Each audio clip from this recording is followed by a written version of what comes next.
Okay, we are on Lamed Ches Amud Aleph 38a, where the big letters Gimel Mem is, the Gemara, which begins its elaboration of the Mishnah. So we had a number of different laws laid out in the Mishnah. See it? So we have a number of different laws laid out in the Mishnah with regard to the blessing of the Kohanim. The first of which is the fact that the blessing has to be done in the original Hebrew. And we discussed yesterday perhaps why that is, because what's important here is not the recipient of the blessing, nor is it important the messenger of the blessing, the Kohen, but it's God's blessing. And therefore we stay faithful to the words of God himself. Before I forget, I want to remind myself, Gimple sent me an email making a good point, which is that I mentioned yesterday that with the exception of a murderer and an idol worshiper, Kohen sinner is still obligated to give the blessing because I mentioned this yesterday, right? Because the blessing is a mitzvah, and a mitzvah is a mitzvah whether the person sinned yesterday or not. And number two, it's not the Kohen's blessing, it's God's blessing. So he added there are two more disqualifications. Now, the two disqualifications he talks about is a Kohen who became impure and a Kohen who married a divorced woman. Now, the reason why I disqualified there and why I didn't mention them yesterday is because that disqualification is because that undermines their very being a Kohen. Right? Whereas when I was talking about yesterday is a sinner outside of the issue of being disqualified as a Kohen. Or at least disobeying the laws of Kohen. Anyway, okay. Sorry? No, I say not. With the exception of murderer and idol worshiper. Okay. So the first, that was the first teaching, the first law of the Birchas Kohen that has to be done in the original Hebrew. The second teaching was that in the temple, right, they would say all three verses as one big blessing, no responding amen. At the end, they would say Baruch Shem Kvei Malchus L'Olam Va'ed. We mentioned that last night as well. Whereas outside of the temple, it's divided into three blessings, and the crowd responds amen after each one. Number two, the name of God in the temple is pronounced as it's written, the Yud, the Hey, the Vav, and then the Hey. Whereas outside of the temple, it's recited in its alternate name, Aleph, Dalet, Nun, Yud, Adnai. And number three, outside the temple, the Kohen raises his hands to his shoulder. In the temple, he raises his hands above his shoulder. As far as the high priest goes, it's a dispute. The opening sage, the Tanakama, is of the view that the Kohen Gadol, the high priest, never raises his hand above the tzitz, above the plate on his forehead. And the second stage, which was Rabbi Yehuda. Rabbi Yehuda says that even the high priest raises his hand above his head, as the first stage with respect to Aaron, who raised his hand to bless the people. So the Gemara is going to go through these laws and give us their scriptural background.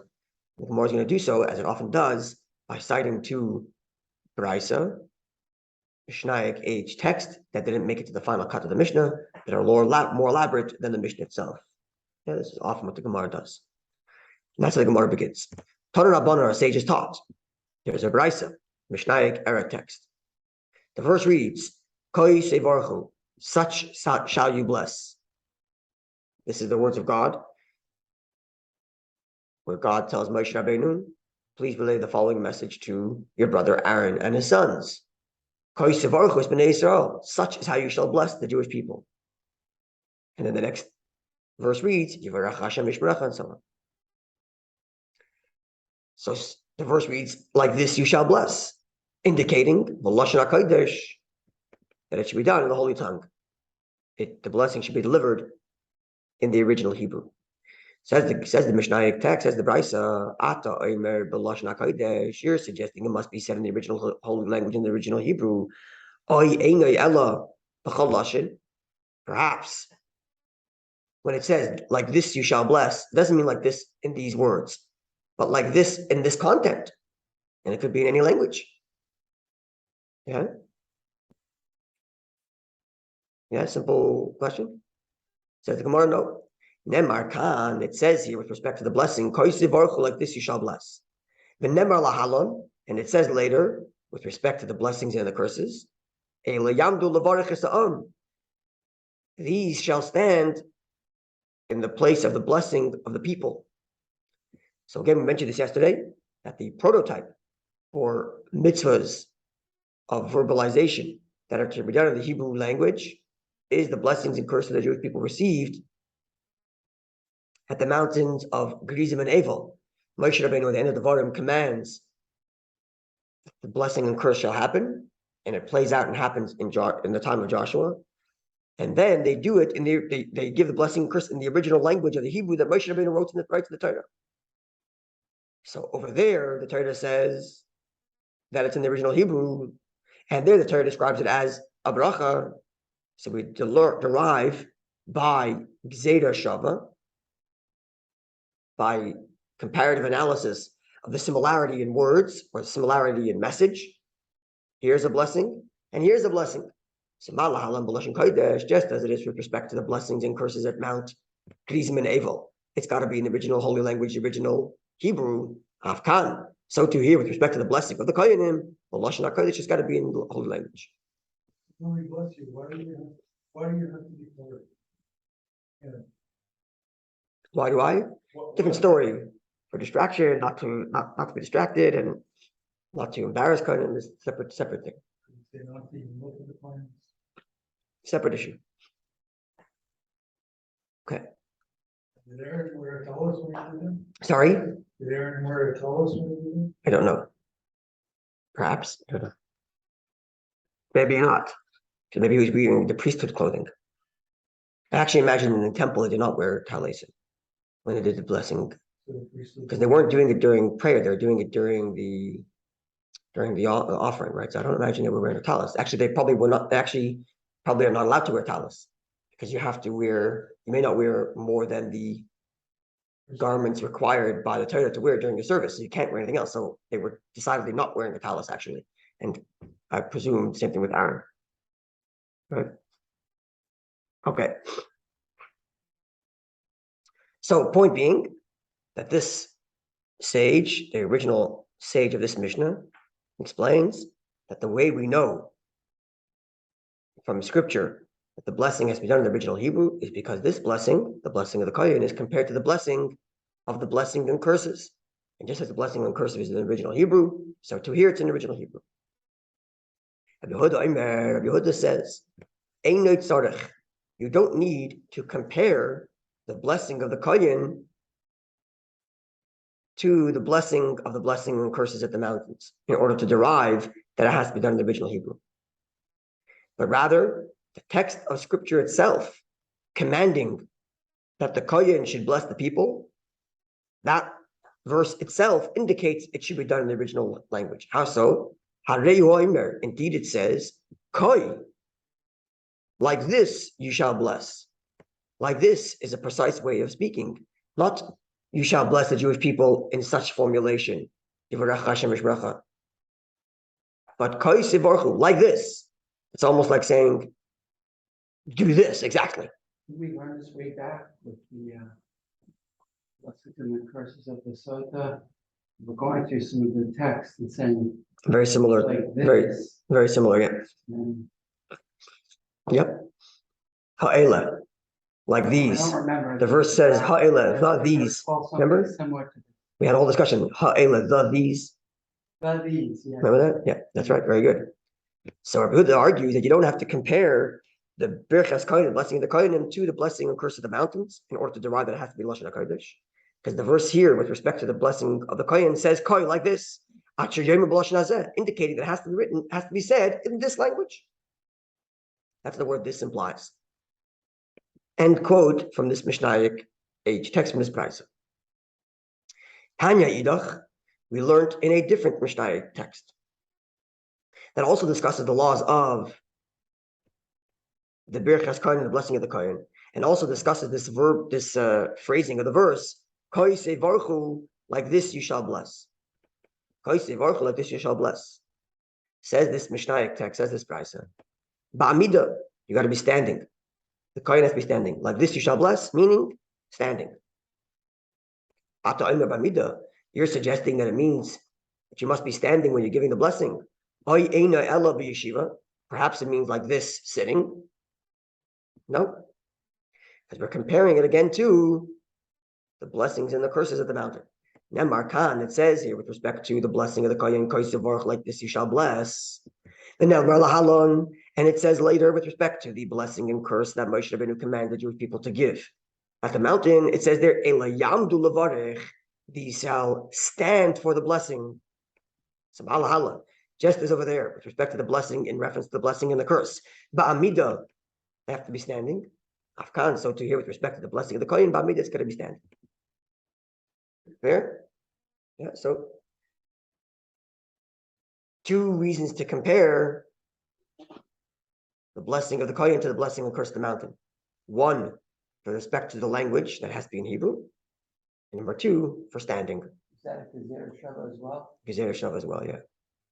It's a unique kind of Gezerah Shava because it's not a Gezerah Shava of exact words, but it's of content.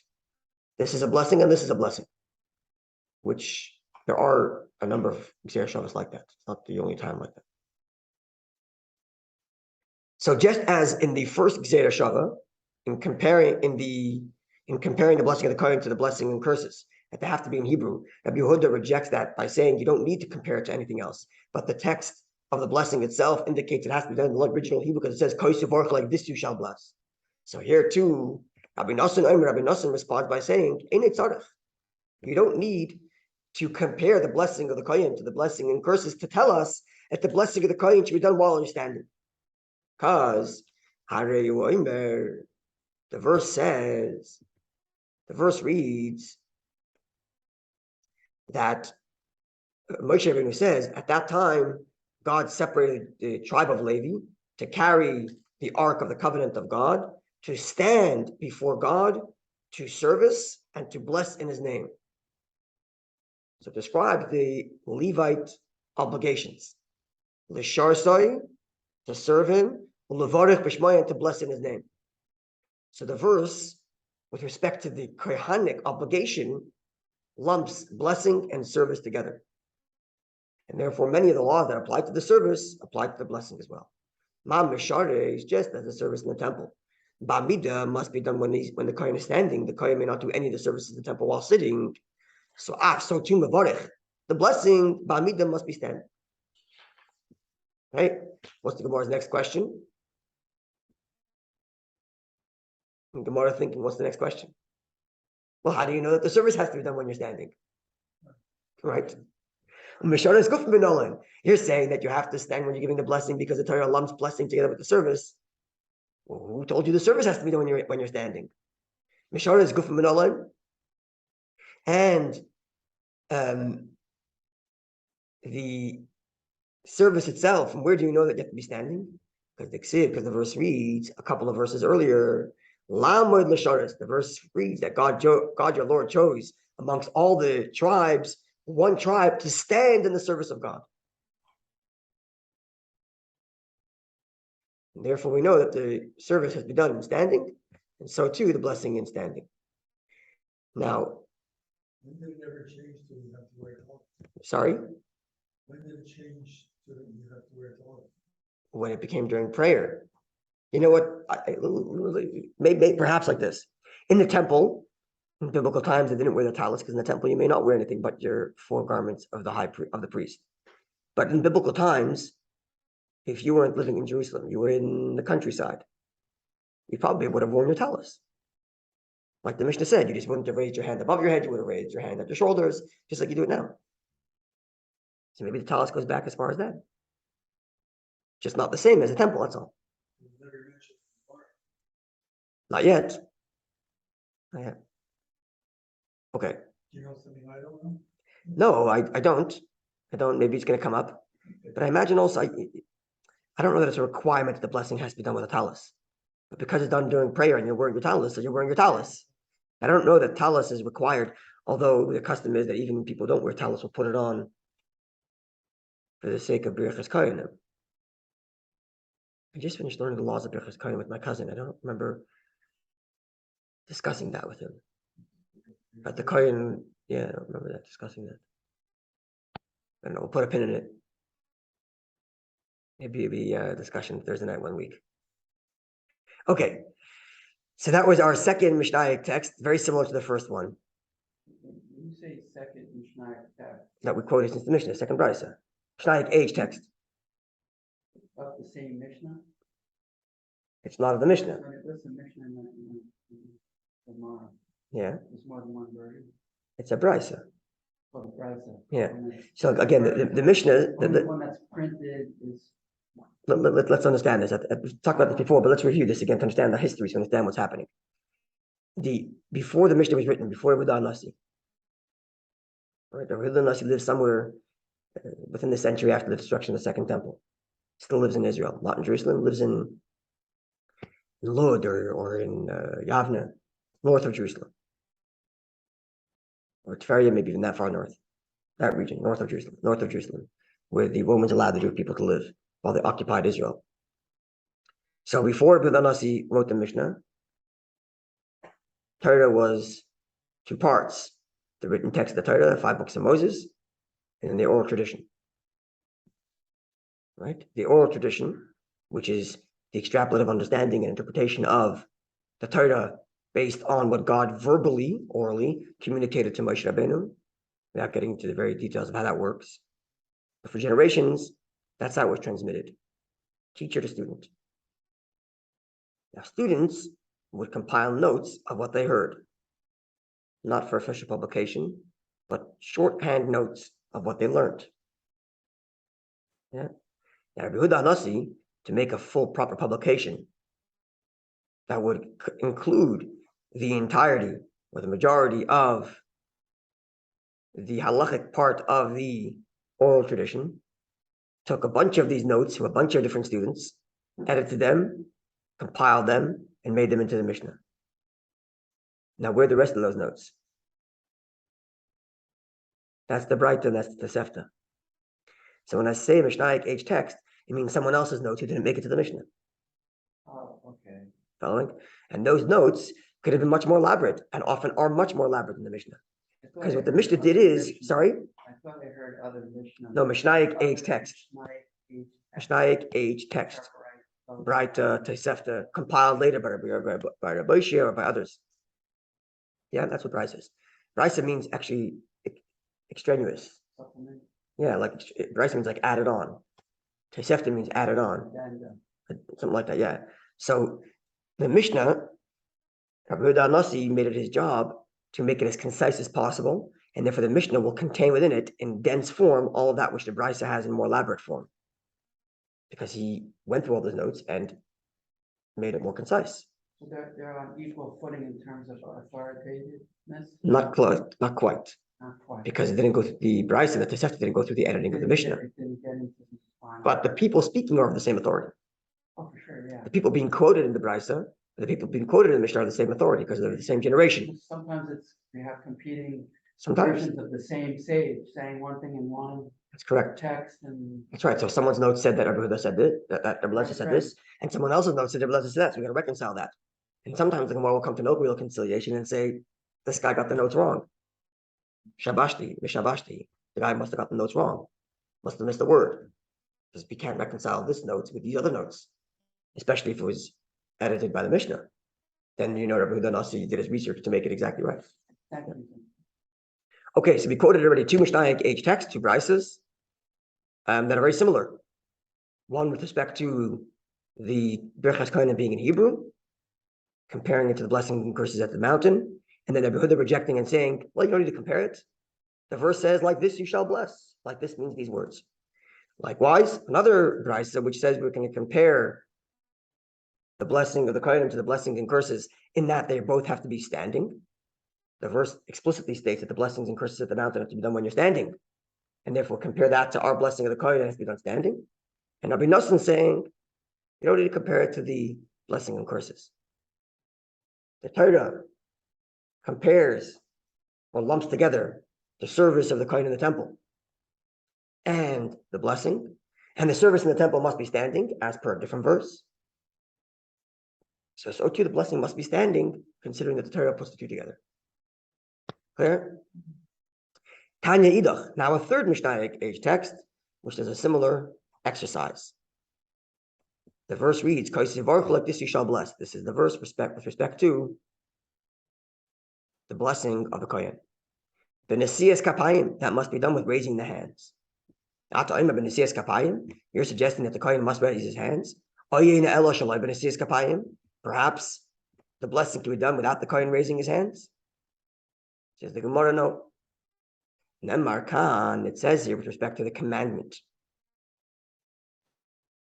that Hashem says to Moshe Rabbeinu, relate to the Kohen that they shall bless like this, like this they shall bless. The Nemar Lahalon, and it says later, it says earlier actually in the Torah, with respect to, I think this is when, it's in Vayikra, Tes Chabez. If I'm not mistaken, this is at the end of the,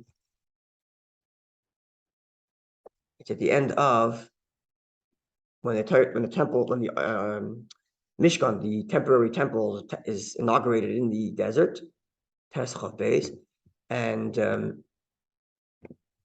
at the conclusion of that ceremony, Aaron blesses the people. Yep.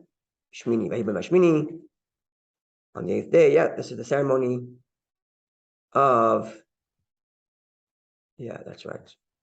So at the ceremony when they inaugurate the temporary Mishkan in the desert, after a 7-day affair of building the temple, taking it down and bringing all kinds of offerings, at the end, the verse reads, Vayisa Aaron es Yadav, Aaron raised his hand, Ella toward the people, Vayevarchem, and he blessed them. So again, we're doing a Gzei Shava comparison. We have the content of Aaron's blessing done with hands stretched out. So Malahala, just like over there, with respect to Aaron's blessing of the people at the end of the construction of the temple. And Nesias Kapayim, he did so with his hands raised. Afkan, so to here, with respect to the commandment that every Kohen should bless the Jews, and Nesias Kapayim is to be done with raising of the hand. Yeah, clear? Clear? Good. So, Kashle that Rabbi Yonasan. Rabbi Yonasan didn't love this comparison. Comparing the blessing that a Kohen is commanded to give to the Jewish people to that unique event when Aaron blessed the people at the end of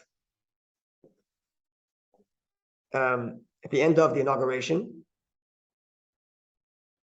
He doesn't like the comparison. Why? Because the event of Aaron blessing the people was a unique event. And therefore it's not to be used as a prototype. Because over there, first of all, Kohen Gadol, Aaron's the Kohen Gadol, not the average Kohen. Whereas the blessing of the Kohanim is every Kohen. Number one. Number two, it was Rosh Chodesh. Number three, Avodas Tzibur. There was a communal service going on here. Like there's communal offerings on behalf of all people to inaugurate the temple. So maybe you'd suggest Afkan, then perhaps so too over here, when the Torah says, right? So Afkan, so too over here, raising your hand is only if it's a Kohen Gadol, high priest, Rosh Chodesh and Rosh Chodesh, and Avodas Tzibur, a communal service. And that's not the case. So Rabbi Nosson doesn't like the comparison of a unique event of Aaron blessing the people at the end of this whole fancy process and say that therefore it's a prototype for everything. Not to be used to compare. Yeah. So therefore, Rabbi Nosson therefore says, you don't need to compare the blessing that Hashem says every Kohen should bless the people to anything. But it itself indicates that you have to raise your hand. How so? Because Hareyu Omer, the verse reads, Hu Ubanav Kol Hayamim. The pasuk says, the pasuk we quoted earlier, which read that God chose that from amongst all the tribes of Israel, God chose the tribe of Levi to stand in the service in the name of God. He, Aaron, and he being Aaron, and his children all the days. He and his children. So Makish Banav Loy. The Torah is comparing Aaron's children to Aaron himself. And therefore, whatever service Aaron does, so do his children. And therefore, Mahu b'nesinus kapayim, just as it is that he himself raised his hand to bless the people, even though it was a unique circumstance, nonetheless, af bano b'nesinus kapayim, so too his children raised their hands in blessing.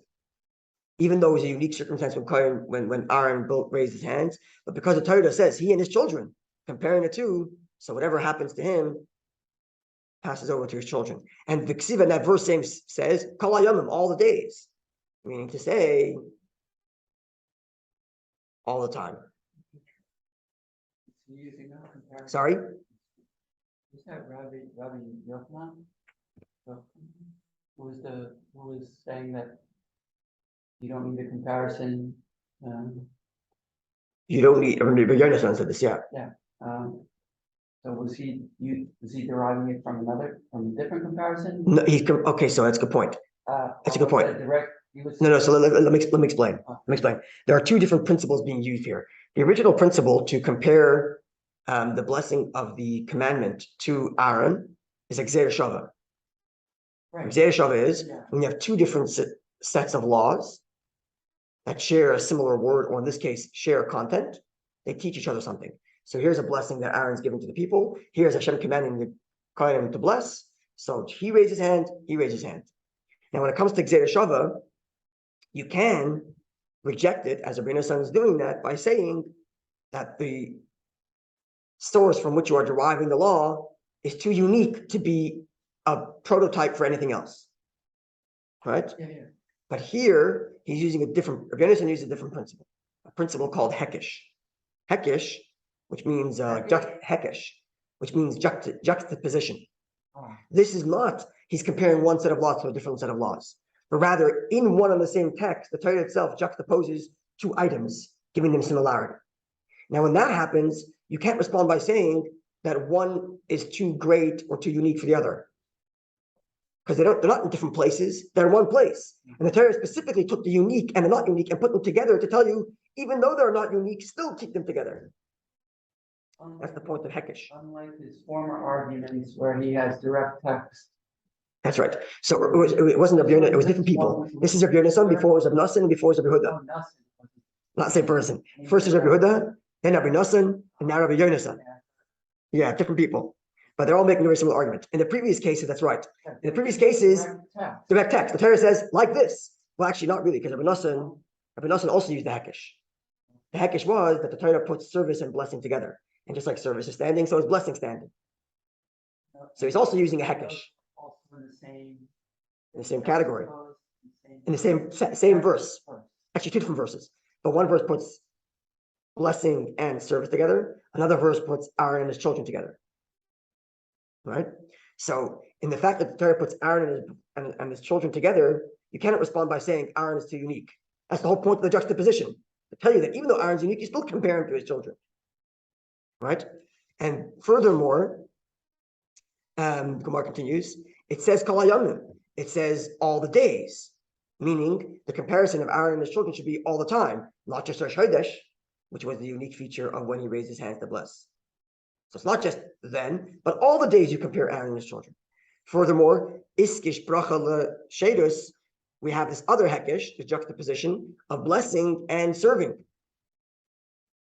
And therefore, even though the verse which compares Aaron and his children is in the context of service, but we already know that service and blessing are the same. So we know that service and blessing are the same. And we know that when it comes to service, the Torah juxtaposes Aaron and his children. So Aaron and his children are the same in service. Service and blessing is the same. And blessing Aaron did with his raised hands. Even though he's a unique person, the Torah compares him to his children. Even though it's a unique day, the Torah says, Kol hayomim, it's all the days that they compare Aaron and his children. Right? And even though the verse is talking about service, not blessing, but service and blessing, the Torah compares. Fair? A lot of steps there. There's superfluous arguments. They're both on the same theme. They are. They're not contradicting one. Not contradicting, it's right. So, The mind of Kamina. two sources upon which they could conclude The same. Maybe that's outcome. perhaps why the Mishnah doesn't include this discussion. Maybe, yeah. The Mishnah just leads us to the conclusion. It has to be done in Hebrew, it's got to be done standing, and it's got to be done with raised hands. How you conclude that? Go to the Brisa. You'll see different notes of different people, how they came to the same conclusion. And from different sources, but. That's right. Concluded. Same conclusion, that's right. Which means, by the way, that the sages started out, it's like you put the bullseye and then the circles around it. The sages started out knowing that the law is you have to raise your hands, you have to stand, and you have to do it in Hebrew. But why? The question is, well, what's the scriptural proof? But we know this is the case. Okay, so this sage suggests that this is the way you got to the conclusion. This sage is the way, that's how the oral tradition works, because these laws are oral tradition going back to Moshe Rabbeinu. So you have it from Moshe Rabbeinu that the Kohen has to stand, has to say it in Hebrew, and has to raise his hands. Yeah, now it's for the sages to go use the methods of extrapolation, find the original text, and say, how do we get to this conclusion? But the conclusion remains the same. Let me explain even further. There are different ways in which the Gemara will use, the sages will use the 13 principles to extrapolate text. Sometimes they'll do it. No, let's put it this way. In every mitzvah, you have the biblical commandment, the text of the Torah, and then you have the oral tradition, which extrapolates and explains how to perform that mitzvah, right? Now, in this oral tradition, what was delivered verbally? What did Moshe communicate to the people? In talking about the oral tradition, explaining a certain mitzvah. One of two things, or both. Either Moshe Rabbeinu told the people, look, I don't know the conclusions of how you perform this mitzvah, but here are the extrapolative rules. Go figure out how to do the mitzvah. Now, if that's the case, two sages can apply two different rules and come to two different conclusions. They're both right because they're both using Torah rules, right? But they're different conclusions. Because Moshe Rabbeinu never gave them a conclusion. Moshe Rabbeinu only gave them extrapolated means of how to get the conclusion. And therefore they can argue about the conclusion. Sometimes it's the reverse. Sometimes Moshe Rabbeinu says, here's the mitzvah text. Here's the conclusion of the oral law of how you should perform it. Now go figure out how that oral conclusion came from the text.